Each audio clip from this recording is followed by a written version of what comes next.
So hello everyone and welcome to today's International Barley Hub seminar. Just to let you know that this seminar will be recorded such that it's accessible to other people who might not be able to attend, particularly those who might be in North America where it's very, very early in the morning. My name's Matthew Tucker.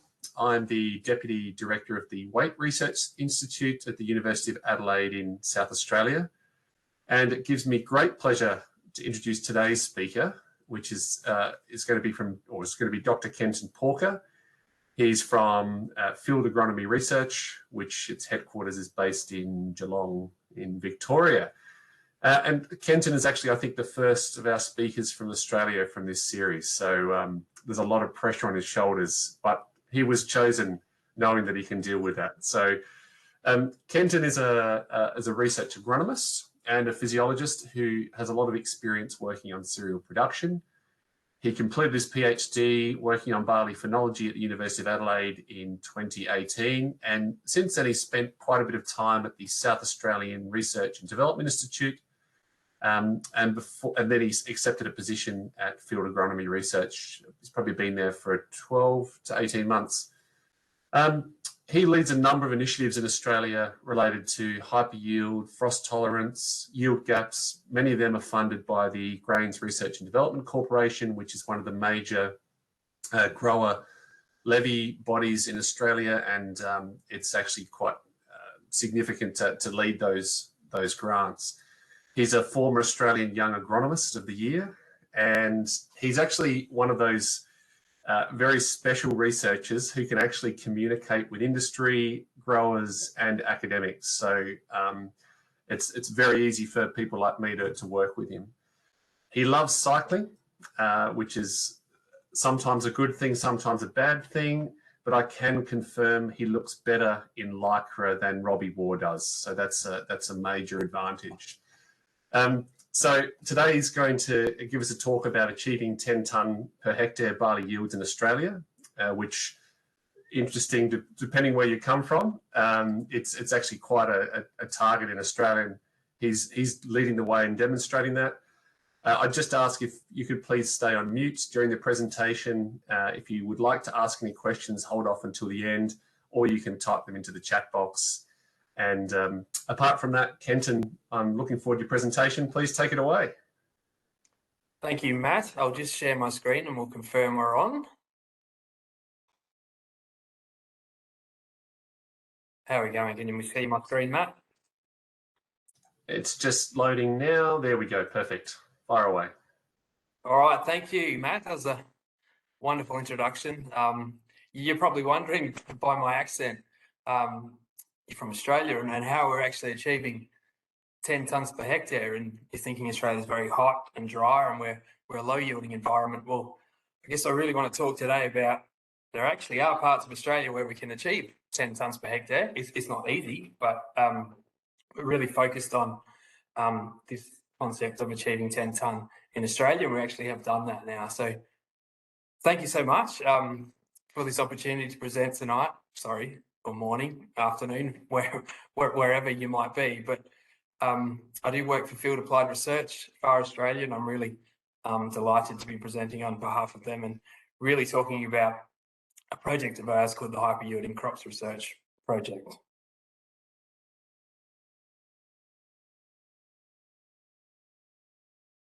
So just in case you didn't believe me that we can actually achieve 10 tonnes per hectare, I've included some pictures here.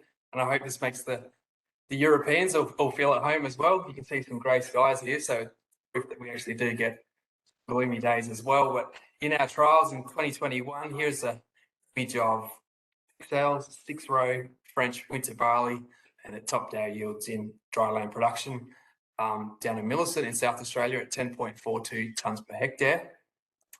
And in Tasmania, here's a picture of Laureate. It's a widely grown spring barley, certainly in Europe. Topped the Tasmanian Springstone trials at 11.4 tonnes per hectare and 10.8 tonnes per hectare. So we can actually achieve 10 tonnes in Australia, and we have proof. First, I'd really like to acknowledge a number of partners, a number of co-authors, in particular, all the team members from FAR Australia who worked really hard in the Hyper Yielding Crops project, and a massive thank you to GRDC. It's a really large investment, the Hyper Yielding Crops project, and we work with a number of collaborating partners. And sorry, I haven't named everyone that we work with here, but it's a big project that expands nationally across Australia, and we certainly appreciate all their help. So just to back up a bit, like just in terms of Australian barley production, really it's between 8 to 10 million metric tonnes produced each year from roughly 4 million hectares, and we call this the grain belt. Expands right down the southwest region of Western Australia through to South Australia. There is my hometown where I grew up in the Mallee, and then we go into Victoria, up to New South Wales, and less so production into Queensland, and a tiny little pocket for the Midlands in Tasmania. You can see the national average yield is actually approximately 2.2 tonnes. So when we're talking about 10 tonne per hectare yields, we're actually talking about much higher yields than what we're considering the national average. In terms of land use, compared to other winter cereal crops, wheat sure is by far the dominant winter cereal crop in Australia, followed by barley and canola, and then you'd call the pulses and oats as well. But barley is not an insignificant crop to the Australian production system. Completed my family farm before. This is where I grew up. Nice sunny skies, relatively poor sand, poor soil, very challenging environment to grow barley. Do our best to bring down the national average, I think, roughly between 1.5 to 2 tonne to hectare yields. But you can see here, typical heat stress and some frost sterility during grain flowering time and grain fill in that environment. But I guess now we start to think about the higher production zones, and this is when I moved to far Australia, just here in just out of Geelong in southwest Victoria, on just under about an hour from Melbourne. So the project I'll talk about is the GRDC Hyper Yielding Crop Project. So where can we actually achieve, let's call them hyper yielding crops? And it's really a national initiative to really push the yield boundaries in wheat, barley and canola. Obviously, I'll just be talking about barley in this presentation. But so for barley, we have really 4 major centres. We have one in the Albany Port Zone in Western Australia, in a very high production area for in Millicent in South Australia. So we're talking very coastal maritime conditions, high rainfall, even on the fringe of the high rainfall zone here in Victoria and southwest Victoria, and in Tasmania, where it is very much a high production zone. So you can see we're targeting for the coastal areas where it's with higher rainfall. So really what we're trying to achieve, and I'll talk lots about this this evening, is there's probably more wheat grown in these higher rainfall zones. How can we actually develop barley systems to raise the yield potential and even close the gap between what we consider potential yield and actual yield in the Australian high rainfall zone? So I'll talk a lot about optimising flowering time, or optimising the period prior to flowering, and how we might actually maximise grain number. But once we've maximised grain number, how do we actually go about predicting and maintaining the grain number we have during that period? And you start to see some of the major constraints here. Hot, windy events during grain fill, we can actually lose a lot of heads in head loss or lodging during that period as well. So if you were to define the high rainfall zone, I made sure I included a picture here to show it actually does get wet. This is in Victoria last year, very wet winter, poor soils, poor water holding capacity, and they certainly can get waterlogged quite quickly during winter and coming into spring. It's loosely defined as roughly an average rainfall of more than annual rainfall of more than 500 millimetres. The growing season length probably between 8 to 10 months, and it's much cooler and milder than the low rainfall zone.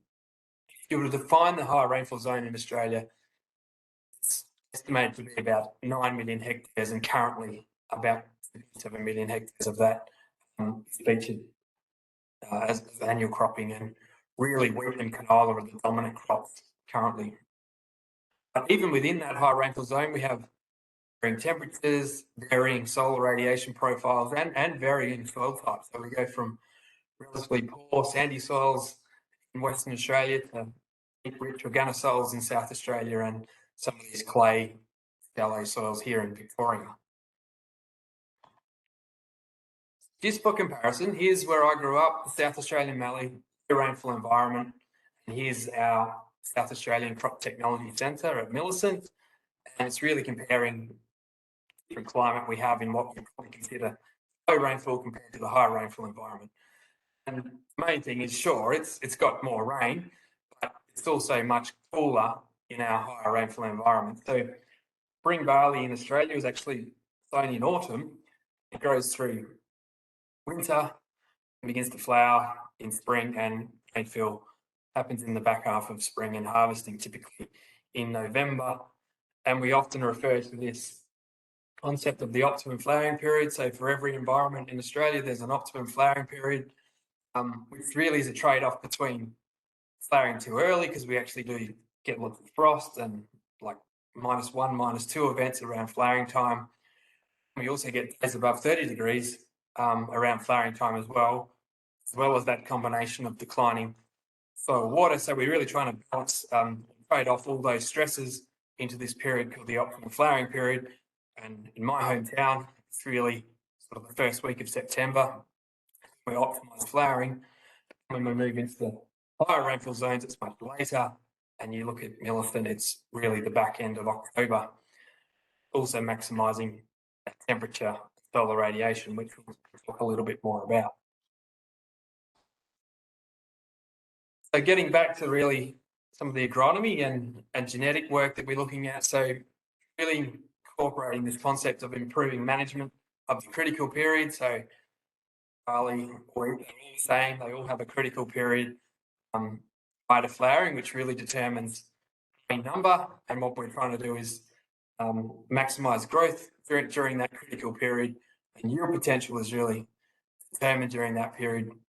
Management really starts at sowing. So what can we do with different genetics? How can we move sowing date?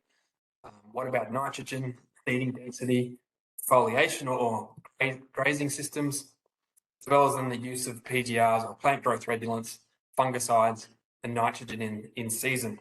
And typically that critical period, if you look at all the literature, is roughly between 21 to 28 days. It's probably 28 days in the higher rainfall environment. So to determine potential yield and I guess optimum flowering periods for the higher rainfall zones, there's a number of ways we can do it. We could actually use a crop model, which we're still sort of working on developing it a little bit better. Here's an example from I just had a pop up from Carly, which is where I did a lot of my PhD work using the AppSim simulation model. And you can look at flowering date around the 13th of September. And really, this is when solar radiation, temperature, and declining soil water are best optimised. If we want to think about potential yield, I don't think we're quite there with our modelling yet in some of the higher production environments. So we think about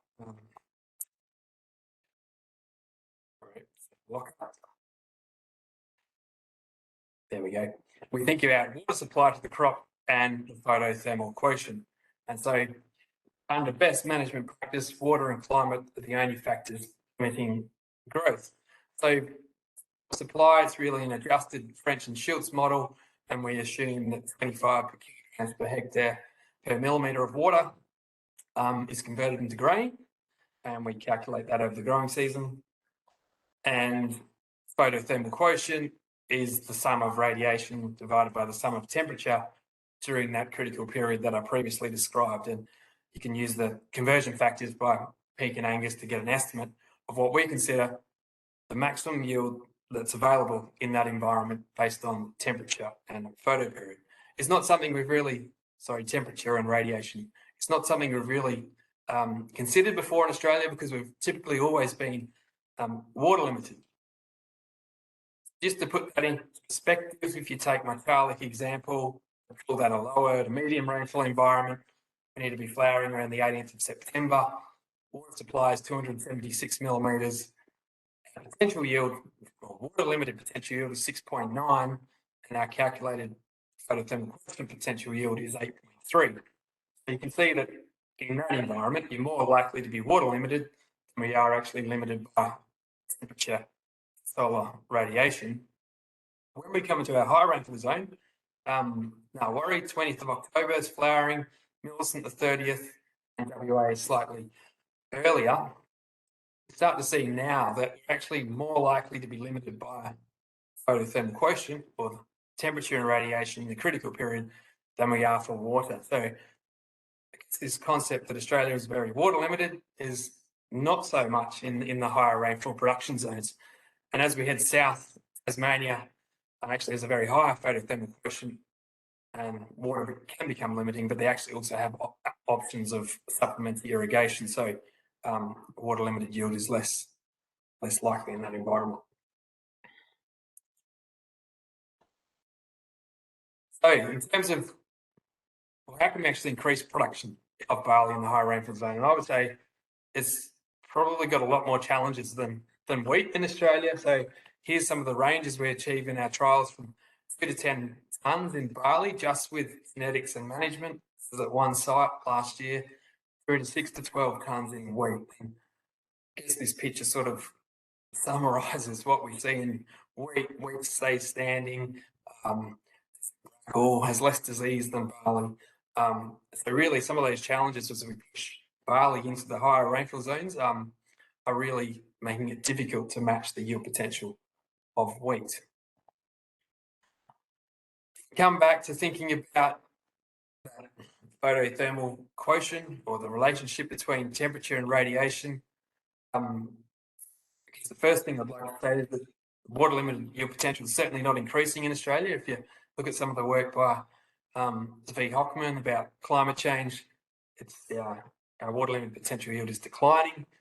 But the other factor that's happening is that now the leading growers are actually achieving almost greater than 80% of our water limited potential yield, certainly in wheat, in the high rainfall zones. But I think in barley, we're not yet achieving those sorts of potential yield. So we've got a lot more scope to improve yield in barley.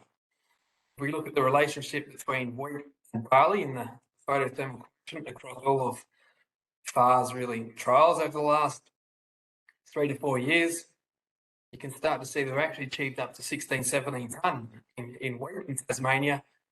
Barley is really capping out at 12 tonne at a similar photothermal quotient. So either barley is sink limited or there's something else going on, but I think there's more opportunity to increase the grain yield of barley in Australia than there is in wheat.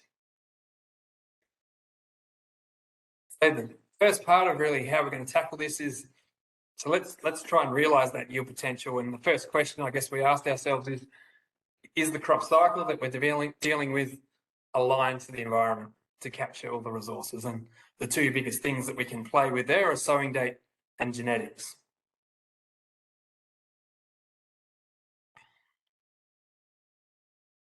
As part of my PhD, I was, as Matt alluded to earlier, I worked a lot on crop phenology, and I was really focused on the low to medium rainfall environments. But I think it really describes what Australian breeders have actually managed to achieve and Australian growers have actually managed to achieve. And you can have a look at this example here. Quick mid-developing spring type Commander was released from the University of Adelaide in 2008, and a quicker developing variety was released in 2015. And at the same time, we had growers moving their sowing dates earlier, so earlier into May. What that meant was that growers are actually now aligning the critical period in many of the low to medium rainfall zones and not flowering so late.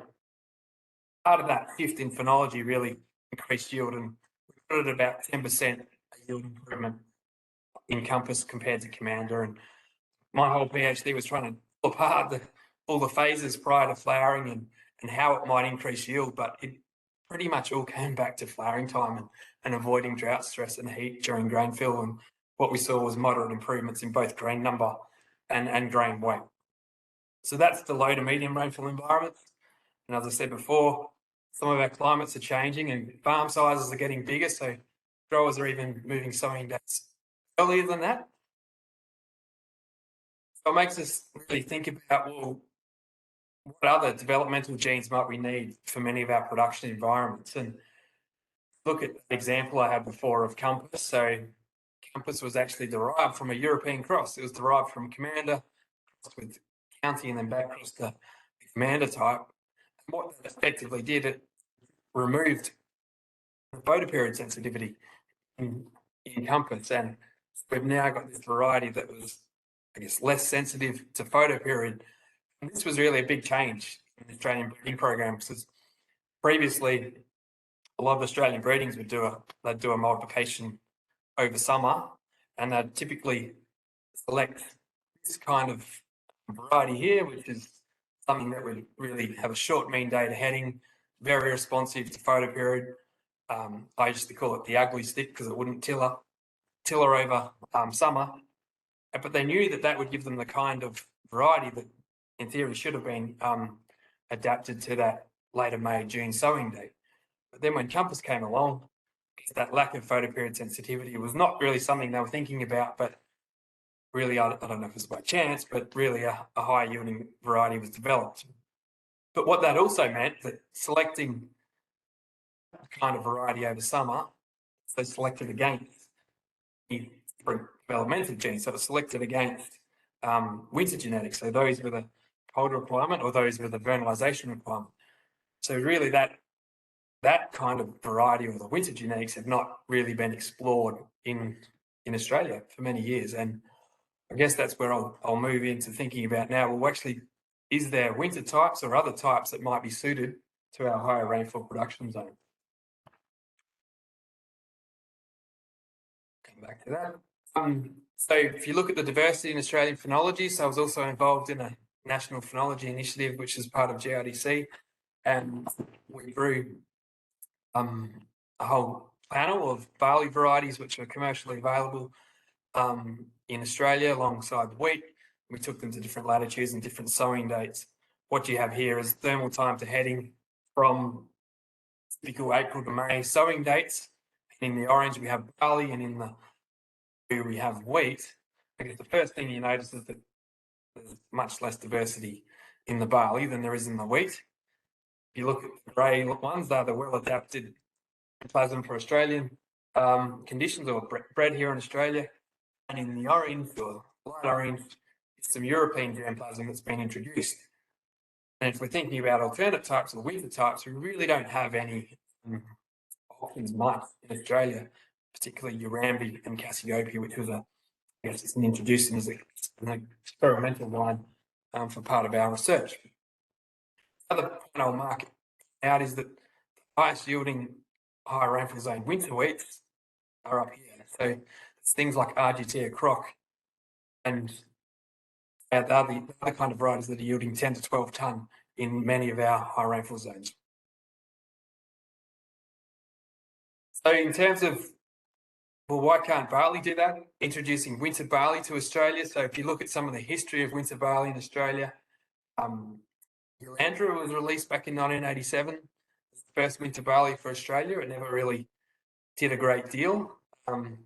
Urambi was released in 2005. It's a sort of a semi-dwarf feed barley developed for really New South Wales, so north of here, where they typically do a lot of dual purpose. So they will graze the crop during the vegetative period as well as grain only. And that's been the only commercially available winter, but it hasn't really had the yield potential, I think, is partly because it was bred for that partial dual purpose use. And then we introduced with Secobra some experimental 2-row winters evaluated in the high rainfall zone in 2018. And really now as part of the hyper yielding crops, we're looking at a more wider scale evaluation of 2- and 6-row Secobra French winters in hyper yielding crops research. I guess this concept of 6-row is also new to Australia. I think there's currently no really commercially only 6-row is grown in Australia. When I look back through some old archives, actually in 1968 in WA, look at the total 2-row production back then was 34%, 6-row was 65%. So maybe it's history reinventing itself here, but we'll see how we go.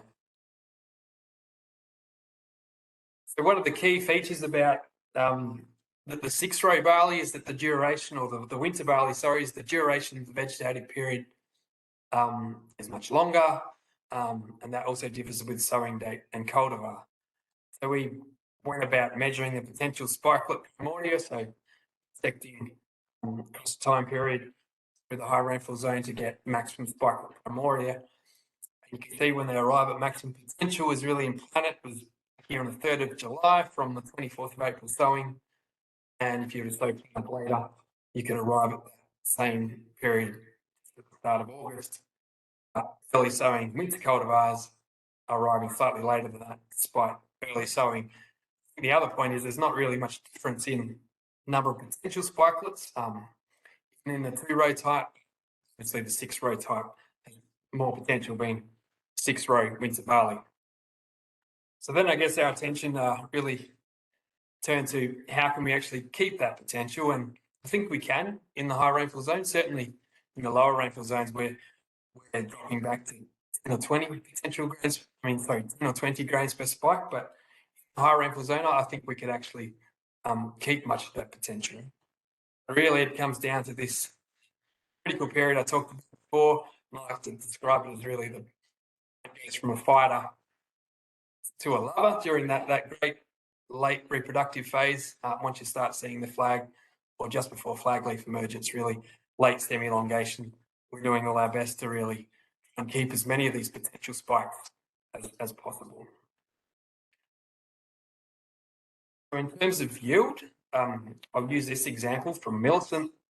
This was in 2020. We have early sown springs sown on April the 18th, and then we lay sowed them and sowed them again on May the 12th. And really this here is where we should be flowering, and really we couldn't flower at that later sowing date unless we sowed later. And you'll also see that we have Roslyn and Laureate, and really Roslyn's been performing remarkably well. So Roslyn is a dedicated feed variety, Australian bred, but it's very erect, short plant type, and a really nice architecture, I guess. Whereas Planet, it's really become the most widely adopted cultivar to the Australian high rainfall zone, and is really the yield benchmark now, provided disease is managed. And we'll talk a little bit about that as well. Now, if we introduce the winters, and what happened, this is what happened. They were, despite flowering in the optimum period, they were much lower yielding, and they really broke my heart. Thought we were on a winner. And part of that reason was that there was lots of lodging and head loss and a little bit of brackling in those winters. So really they need to be, I guess, they were quite tall. They grew a lot more vigorous during the vegetative period, and which led to that increased lodging, which is really going to be the key management factor for managing the winter cultivars. So this is what they looked like actually after flowering. So we really, I think we optimised the grain number potential, almost up to 35 to 40 grains per spike in this example, and the 6-row winter is much the same. And this is what happened from there on. We saw lots of lodging in some of those 6-row or tall varieties, and this is what we're calling head loss, heads falling on the ground prior to harvest. So I guess our attention really had to turn to how can we start to manage the canopy in winter barley to maximise or maintain that yield that we actually developed. So really, after aligning the critical period, I believe we can do that. It's this excessive early growth that becomes now the lodging and the head loss becomes one of the biggest yield constraints in winter barley in what I'm calling the cooler climate zones. One of the factors that's leading to this is that the Australian vegetative period, so remember we're growing through winter, the crops actually do keep growing because conditions are quite mild and they're rarely water stressed. So see a lot of really early sown crops have excessive tillers and canopy closure early in the growing season. So here's some examples. Roslyn, 90% canopy closure, 28. We sow later, we're at 72.5% in planet. So early canopy closures leading to a lot of shading and really thin, sparse, weak stems, which is where our increased lodging risk is coming from.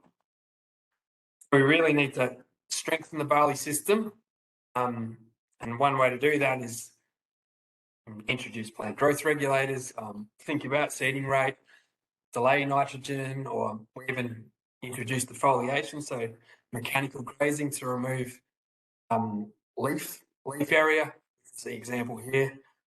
This is Planet after it hasn't been defoliated by growth stage 31, and this is where it has. You can sort of see it's opened up the canopy.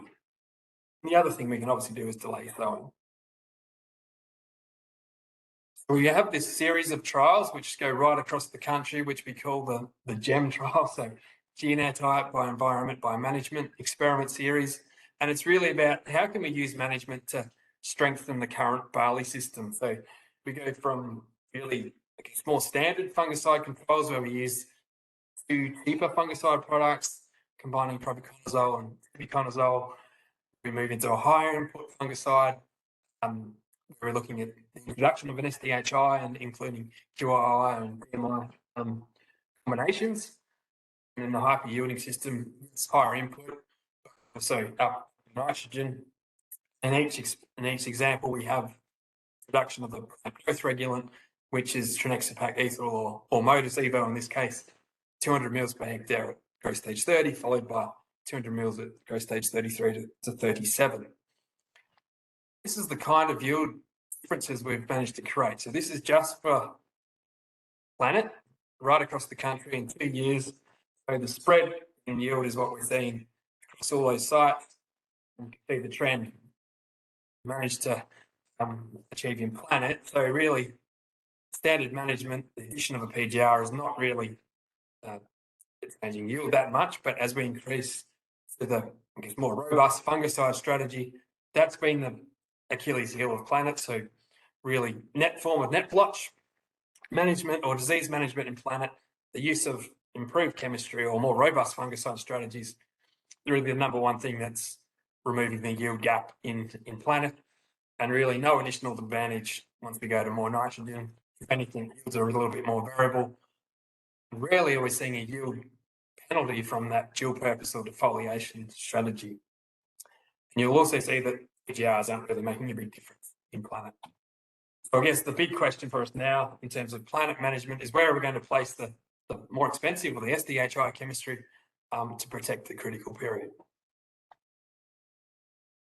I mentioned before Pixel, so Pixel goes into the same experiments. We look at the early sowing here in Pixel, much better disease resistance, and we're aligning the critical period. Maybe we just look at the hyper yielding system, 8.7 tonne versus 5.5 in Planet. Then once we introduce the spring types, Planet, Roland, Laureate, basically all achieving 8.1 through to 8.9 tonnes per hectare. At least in Laureate and Pixel, for example, provided everything was controlled with a PGR, we can get away with, I guess, less robust fungicide strategy. So really we're achieving higher yields with reduced fungicide inputs with genetics that have got better disease resistance, provided that head loss and lodging was controlled. Skip over that one.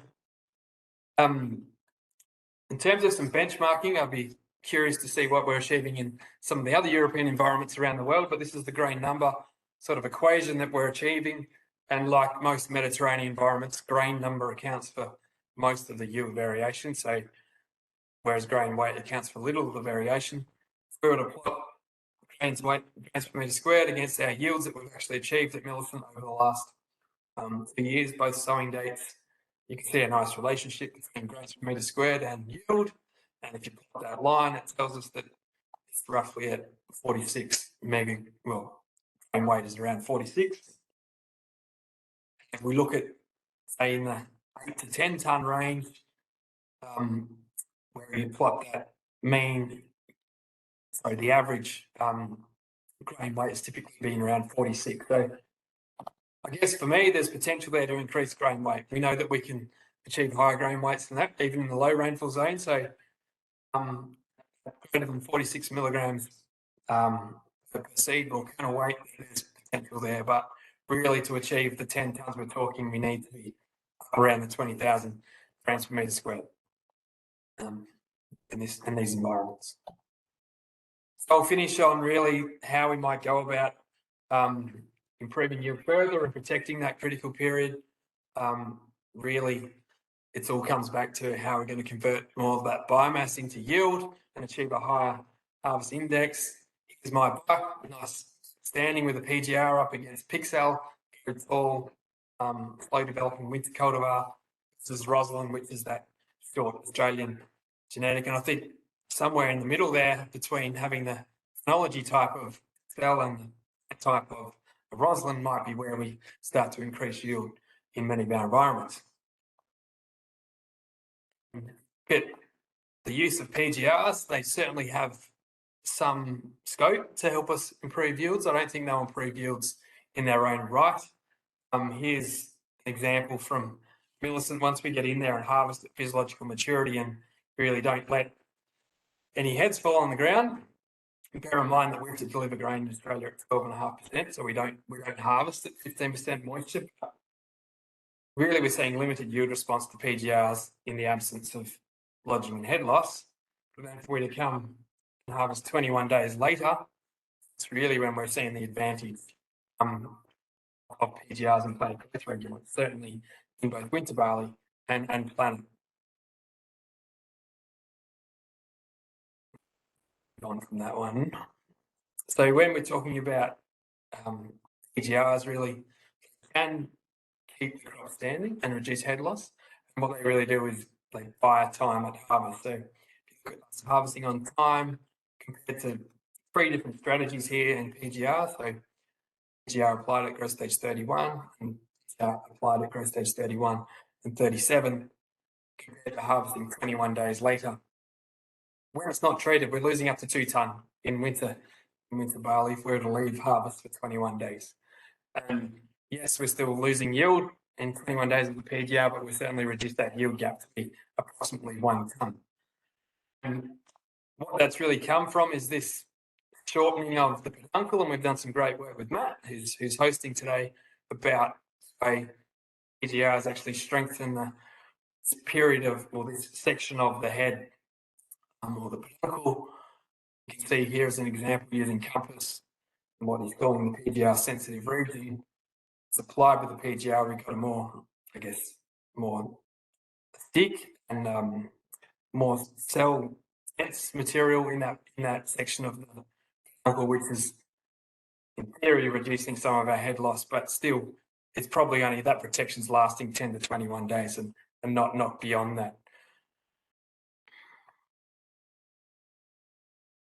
So I'll finish up really 3 more examples. We finally actually achieved the 10 tonne per hectare barley last year. This is because we had limited head loss and lodging in 2021, and I've compared it to wheat here in the orange. You look at the sales saying on the 21st of April, maturity biomass of 18.7 and the grain yield of 10.4. Harvest index is still 48.8%. So be curious to talk to the Europeans about what harvest index you're actually achieving in some of your winter material or even spring barley.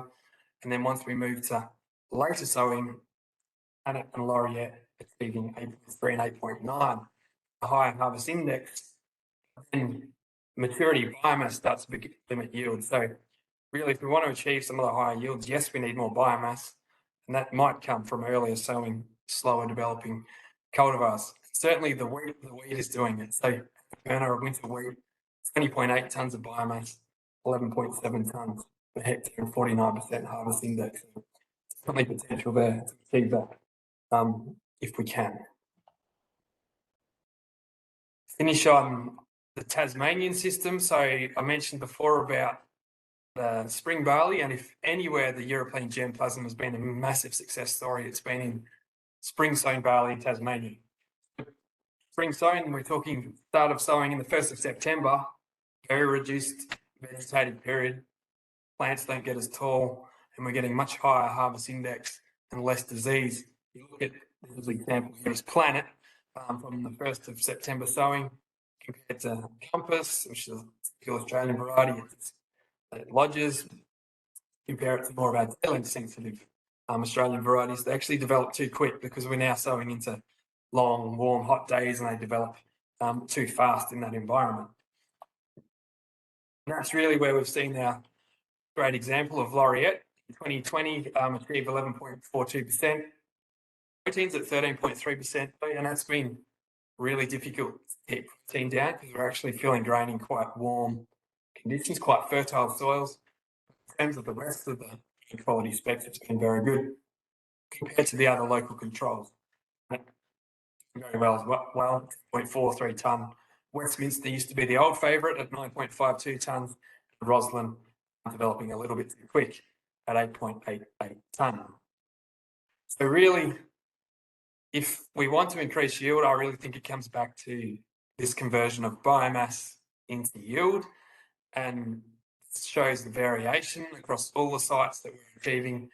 And winter barley, so winter barley is in the red, so in spring barley is in the open, and the Tas sown system is in closed blue.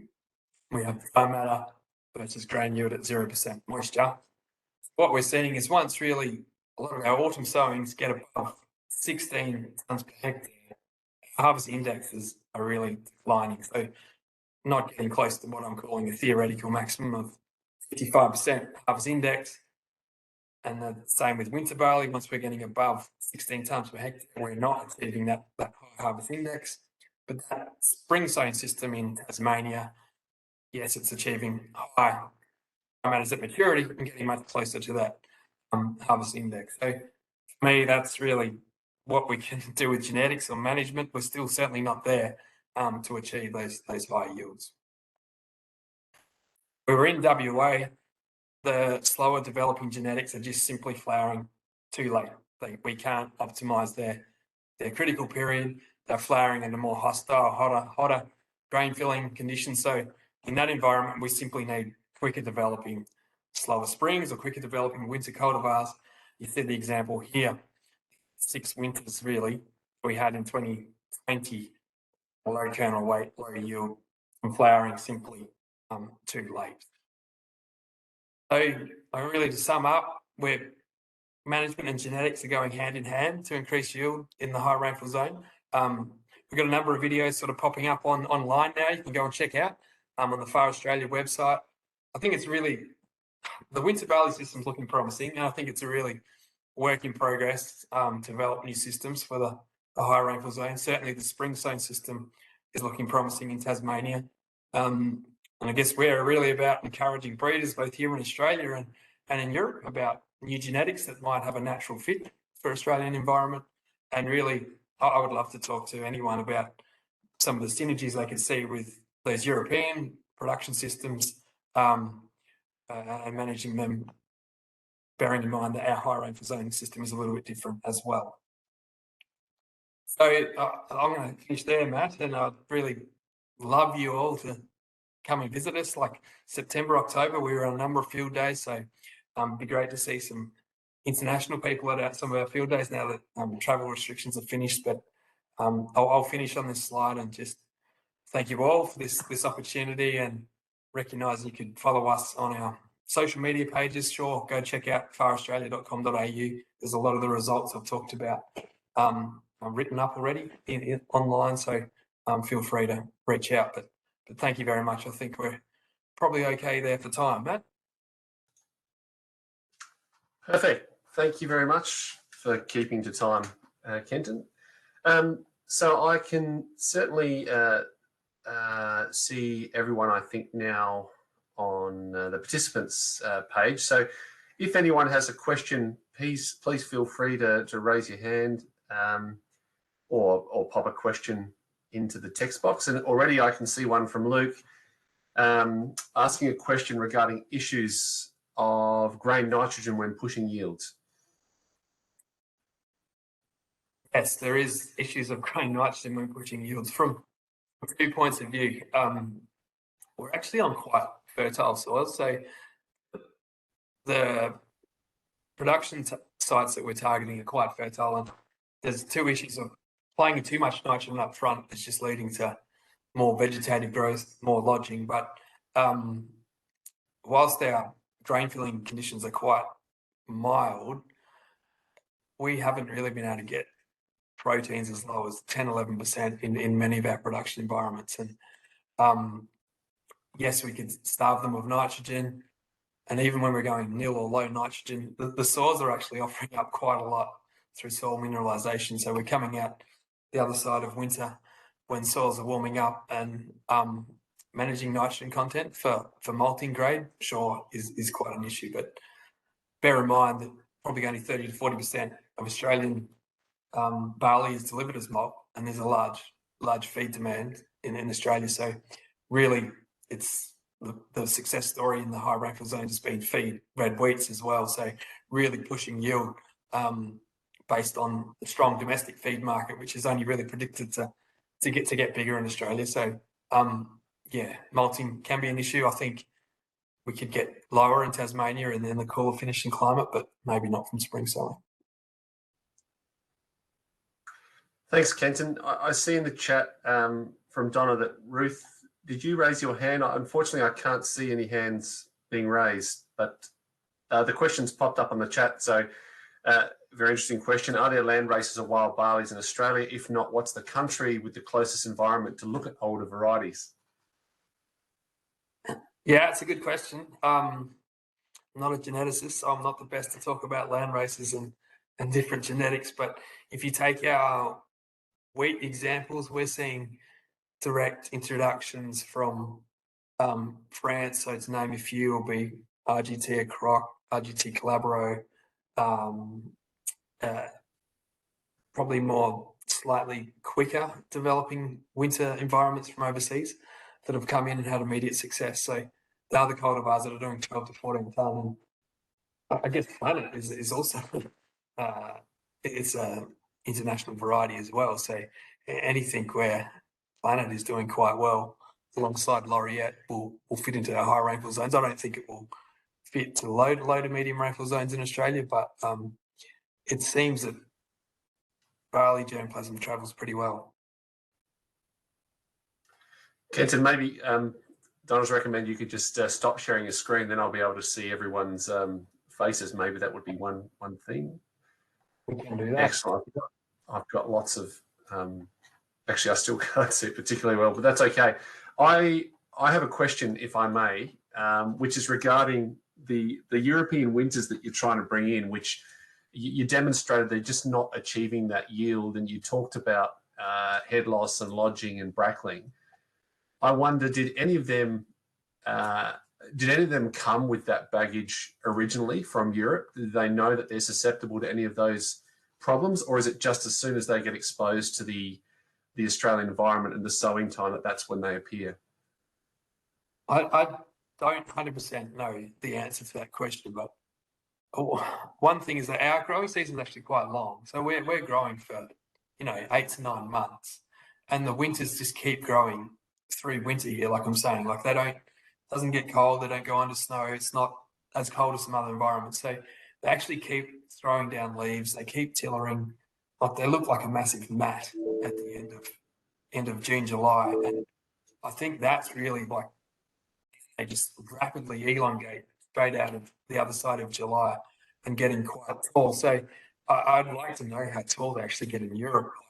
I know winter barley tend to get a little bit taller, but compared to the spring system, it's almost a good 20 to 30 centimeters taller than Planet in most of our environments. So I really think it's to do with the fact that our winters actually aren't that cold. It's almost more like rain filling conditions in some parts of the world.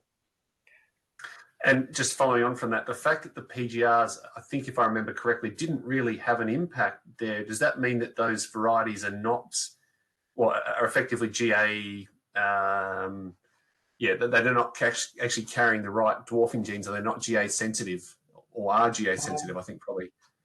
Yeah, they are shortening them for sure, but and they will have an impact when we get lodging. But it doesn't seem to be holding. It's just not enough. Like they're still very tall, and even when we reduce sowing rates to try and hold them back a bit, the vegetative period's so long that they just still tiller and get many leaves, and without really restricting their yield and holding them back with nitrogen and sowing them later, it's probably become counterintuitive. So I think it's kind of a genetic thing. Like wheats that they're not lodging. Some are, certainly once you get to 12, 14 tonne, a lot of wheats will lodge. But yeah, the straw strength of wheat is a lot stronger than some of these barleys. Thank you. Any other questions either in the chat or from raised hands? If not, I've got one more to ask. And so you talked about 6 rows, and I know that having spoken to people in Europe, they ask, well, why aren't we growing them here to potentially increase our yield? What's the barrier to adoption of 6-row barleys in Australia? Why aren't we growing them in those high rainfall environments? Yeah, sure. So one, it's been grain size and grain size variability. It's really struggled to achieve consistent grain size and test weights. I didn't show many test weights there. You know, the test weights are certainly lower than 2-row spring barley, but once we get, you know, the environment aligned pretty well, that hasn't typically been an issue. But I'm sure, I think they're riskier, certainly riskier. Like we typically have, yes, we're the high rainfall zone, but we can have hot, windy snaps, and that will definitely put pressure on winter barley when you can grow a really well adapted variety like Planet or Roslyn that almost achieve 8, 9 tonne every year. Whereas the downside risk of the winter varieties at the moment, yes, we might achieve 10 one year, but like I've shown before, they might achieve 4 in another. So yield stability is a major issue. But I haven't given up hope. Luke's asked a very pertinent question. How much will current changes in input prices impact on the higher yield agronomy? Yeah, mainly nitrogen is the big one that everyone's talking about. So we do a lot of farming systems work and thinking about how growers can improve their fertility in other ways, which is things like growing faba beans and pulses in the high rainfall zones to fix more nitrogen, and even starting to think about organic manures, which I know it's done in other parts of the country, but we haven't typically done it here in Australia. So that's having certainly in canola and wheat, some of our highest yields were coming from large additions of organic manures. So improving the fertility of the farming system over time will certainly help that, but it's not going to be done overnight. And in terms of yield and some of the other input costs, I think you saw improved genetic resistance coming in the wheats. It's really, you know, limited fungicides to be a 1 or 2 spray fungicide strategy as opposed to 3 or 4 in some of our older genetics. So it'll have an impact, but outside of nitrogen, it's probably not as big as we thought. The returns are there. Very good. If there are no other questions popping up there, we've kind of gone for that hour, which has been excellent. Very happy with that. Any more? No. Well, I think we'll wrap it up there. So, yeah, thank you very much, Kenton, for giving us some insight into what's going on in Australian agronomy and some of the challenges that we're facing, and potentially some of the solutions that might be offered by interacting, particularly with European partners, but also I think as our climate is changing, as we're finding, particularly in southern Australia, how we're adapting some of our varieties to these variable conditions that might actually feed back into the European and North American systems. So thank you very much for everyone for attending. Thank you again, Kenton, for speaking, and I look forward to interacting with you again at the next seminar. Thanks, everyone.